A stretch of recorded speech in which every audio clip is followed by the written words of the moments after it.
Jammer, game of two halves there. First half, not what we're looking for. Second half, the guys showed a real load of grit and determination to pull that back. Yeah, they showed a lot of effort and commitment, and I don't think that can be questioned in any game. They're still showing the effort and commitment. But as you said, a game of two halves, we didn't start well enough, and chasing a 20, 30 point lead against any team in this league, you're going to struggle to claw it back, and we saw that.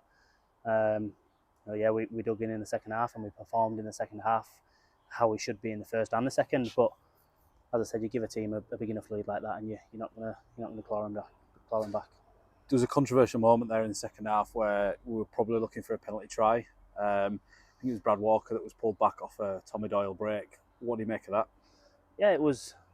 I've said the same to a few people now, but yeah, from where I was stood, it looked like it. Brad was taken out, and it could have been a 2-on-1, and we score under the post.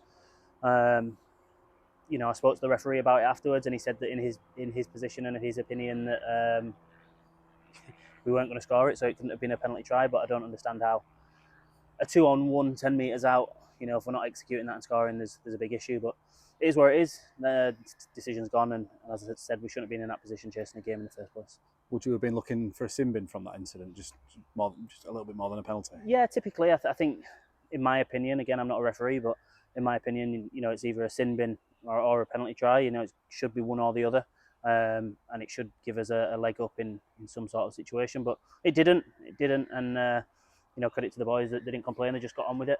But yeah, we came up short at the end of the day. And the attitude was really good in the second half, wasn't it? Just to say you said it's really hard to claw back a 30-point lead, but they almost got there. They did, and you can take the positives out of that. There are positives to take. There was positives to take last week, positives to take this week. We did nearly claw them back. It's just now getting out of the boys. If we start the first half how we did the second half, then we'll be in with a great chance of winning the game.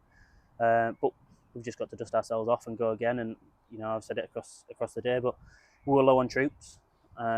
We were down to the last 17, 18 players available. So our backs are up against a wall. We've just got to dig in and go again next week.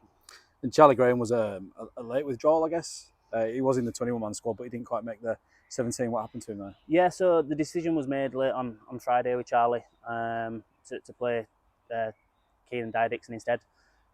Charlie he'd had some sort of bug or some sort of poisoning throughout the week, so he'd not been into training all week. And we just didn't think it was fair on the boys or on Charlie himself to put him in at probably 30-40% and ask him to do a job.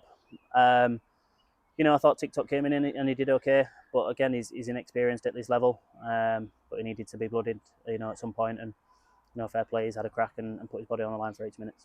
And he deserves a chance, doesn't he? I guess at that point, he's in training every week and he works hard. Yeah, I think, and again, I've been pretty clear with the boys.